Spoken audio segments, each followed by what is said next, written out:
ಮುಖ್ಯಮಂತ್ರಿ ಡಿಕೆ ಶಿವಕುಮಾರ್ ನೇತೃತ್ವದ ಸಚಿವ ಸಂಪುಟದಲ್ಲಿ ಆರ್ಬಿ ತಿಮ್ಮಾಪುರ್ ಅವರಿಗೆ ಸಮಾಜ ಕಲ್ಯಾಣ ಖಾತೆ ನೀಡಬೇಕು ಎಂದು ಕರ್ನಾಟಕ ರಾಜ್ಯ ಮಾದಿಗ ಸಮಾಜದ ಜಿಲ್ಲಾಧ್ಯಕ್ಷ ಎಚ್.ಸಿ. ಮಲ್ಲಪ್ಪ ಒತ್ತಾಯಿಸಿದರು. ಸುದ್ದಿಗೋಷ್ಠಿಯಲ್ಲಿ ಮಾತನಾಡಿದ ಅವರು, ಕರ್ನಾಟಕ ರಾಜ್ಯದಲ್ಲಿ ಬಹುಸಂಖ್ಯಾತರಾಗಿರುವ ಮಾದಿಗ ಸಮುದಾಯವು ಕಳೆದ 30 ವರ್ಷಗಳಿಂದ ಕಾಂಗ್ರೆಸ್ ಪಕ್ಷವನ್ನು ನಿರಂತರವಾಗಿ ಬೆಂಬಲಿಸುತ್ತಾ ಬಂದಿದೆ. ಈ ಸಮಾಜದ ಆರ್ಥಿಕ, ಶೈಕ್ಷಣಿಕ ಮತ್ತು ಸಾಮಾಜಿಕ ಸಮಾನತೆಯ ಸಬಲೀಕರಣಕ್ಕಾಗಿ ಹಾಗೂ ಸಮುದಾಯದ ಏಳಿಗೆಗಾಗಿ ದಕ್ಷ ನಾಯಕ ಆರ್ಬಿ ತಿಮ್ಮಾಪುರ್ ಅವರಿಗೆ ಸಮಾಜ ಕಲ್ಯಾಣ ಖಾತೆ ನೀಡಬೇಕು ಎಂದು ಆಗ್ರಹಿಸಿದರು.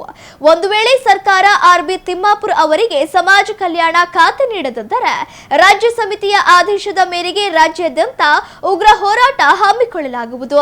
ಅಲ್ಲದೆ ಮುಂಬರುವ 2028ರ ಚುನಾವಣೆಯಲ್ಲಿ ಕಾಂಗ್ರೆಸ್ ಪಕ್ಷಕ್ಕೆ ತಕ್ಕ ಉತ್ತರ ನೀಡಲಾಗುವುದು ಎಂದು ಎಚ್ಚರಿಕೆ ನೀಡಿದರು.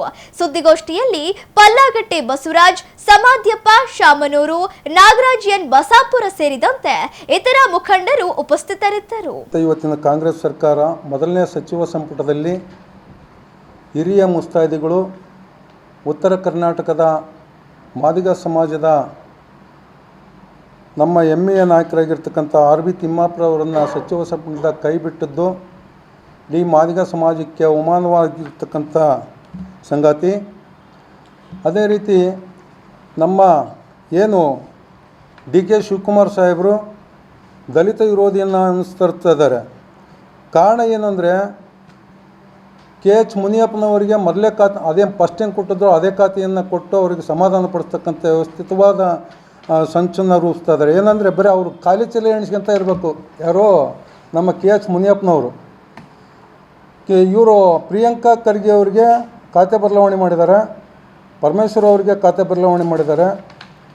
ಅವರಿಗೆಲ್ಲ ಒಳ್ಳೊಳ್ಳೆ ಖಾತೆಗಳನ್ನು ಕೊಟ್ಟು ಮಾದಿಗ ಸಮಾಜದ ಹಿರಿಯ ಧುರೀಣರನ್ನ ಒಬ್ಬರನ್ನ ಹೊರಗಿಟ್ಟು 2 ಬಲಗೈ ಸಮುದಾಯದ ನಾಯಕರನ್ನು ಸಚಿವ ಸಂಪುಟದಲ್ಲಿ ಸೇರಿಸ್ಕೊಂಡಿರೋದು ನಮಗೆ ಭಾಳ ನೋವಿನ ಸಂಗತಿಯಾಗಿದೆ. ಮುಂದಿನ ಸಚಿವ ಸಂಪುಟದಲ್ಲಿ ಡಿ.ಕೆ. ಶಿವಕುಮಾರ್ ಸಾಹೇಬರು ಆರ್ಬಿ ತಿಮ್ಮಾಪುರ ಅವರನ್ನು ಸಮಾಜ ಕಲ್ಯಾಣ ಖಾತೆಯನ್ನು ಕೊಟ್ಟು ಅವರನ್ನು ಸಚಿವ ಸಂಪುಟಕ್ಕೆ ಸೇರಿಸದೇ ಹೋದರೆ ಮುಂದಿನ ದಿನಗಳಲ್ಲಿ ನಾವು ರಾಜ್ಯ ಸಮಿತಿಯ ಆದೇಶದ ಮೇರೆಗೆ ದಾವಣಗೆರೆ ಜಿಲ್ಲೆಯನ್ನು ಸೇರಿಕೊಂಡು ಇಡೀ ರಾಜ್ಯದ ವ್ಯಾಪ್ತಿ ಉಗ್ರವಾದ ಹೋರಾಟವನ್ನು ಮಾಡ್ತೀವಿ ಅಂತಕ್ಕಂಥ ಮಾತನ್ನು ಈ ಸಂದರ್ಭದಲ್ಲಿ ಹೇಳ್ತೀನಿ.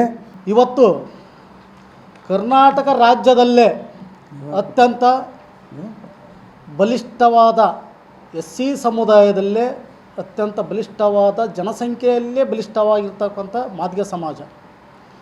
ಇವತ್ತು ಕಾಂಗ್ರೆಸ್ ಪಕ್ಷ ಏನಾದರೂ ಕರ್ನಾಟಕದಲ್ಲಿ ಆಡಳಿತ ಚುಕ್ಕಾಣಿ ಏನಾದರೂ ಹಿಡಿದೇ ಆದರೆ ಅದು ಮಾದಿಗ ಸಮುದಾಯದ ಹೆಚ್ಚು ಪ್ರಾಮುಖ್ಯತೆ ಹೊಂದಿರತಕ್ಕಂಥ ಸಮುದಾಯ.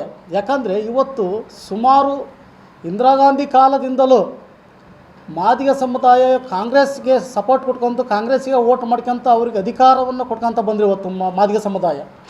ಆದರೆ ಇಂದು ಪ್ರಸ್ತುತ ಮುಖ್ಯಮಂತ್ರಿಗಳಾಗಿರ್ತಕ್ಕಂಥ ಡಿ.ಕೆ. ಶಿವಕುಮಾರ್ ಅವರು, ನೂತನ ಮುಖ್ಯಮಂತ್ರಿ ಆಗಿರ್ತಕ್ಕಂಥ ಡಿ.ಕೆ. ಶಿವಕುಮಾರ್ ಅವರು ಇಂದು ಮಾದಿಗ ಸಮುದಾಯವನ್ನೇ ತುಂಬ ಕಡೆಗಣಿಸ್ತಾ ಇದ್ದಾರೆ. ಅದು ಅವರು ವೈಯಕ್ತಿಕವಾಗಿ ಏನು ಕಾರಣನೋ ನಮಗೆ ಗೊತ್ತಿಲ್ಲ. ಯಾಕಂದರೆ ಇವತ್ತು ಮಾದಿಗ ಸಮುದಾಯದಲ್ಲಿರ್ತಕ್ಕಂಥ ನಮ್ಮ ಹಿರಿಯ ಇವತ್ತು ಅತ್ಯಂತ ಕಿರಿಯ ಸಚಿವರಿಗೆ ಇವರಿಗೆ ಶಾಸಕರಿಗೆ ಸಚಿವ ಸ್ಥಾನ ಕೊಡಿದ್ದಾರೆ. ಪ್ರಿಯಾಂಕರ್ಗೆ ಅವರೇನು ಆರ್ಬಿ ತಿಮ್ಮಾಪುರ ಆಗಿರ್ಬೋದು ಹಾಗೂ ಮುನಿಯಪ್ಪರ ಅವ್ರಿಗಿಂತ ಏನು ದೊಡ್ಡವರಲ್ಲ. ಅವರು ಸುಮಾರು 30-35 ವರ್ಷಗಳಿಂದಲೂ ಕಾಂಗ್ರೆಸ್ ಪಕ್ಷದಲ್ಲಿ ಶ್ರಮಿಸಿ ದುಡಿದಂಥವರು ಹಿರಿಯ ನಾಯಕರವರು ನಮ್ಮ ಸಮಾಜದಲ್ಲಿ. ಅಂಥವರನ್ನು ಕಡೆಗಣಿಸಿ ಕೆಲವರಿಗೆ ಅವರಿಗೆ ಬೇಕಾದಂಥವರಿಗೆ ಅವರು ಖಾತೆಯನ್ನು ಕೊಡಿದರೆ ಅವ್ರೇನಾದರೂ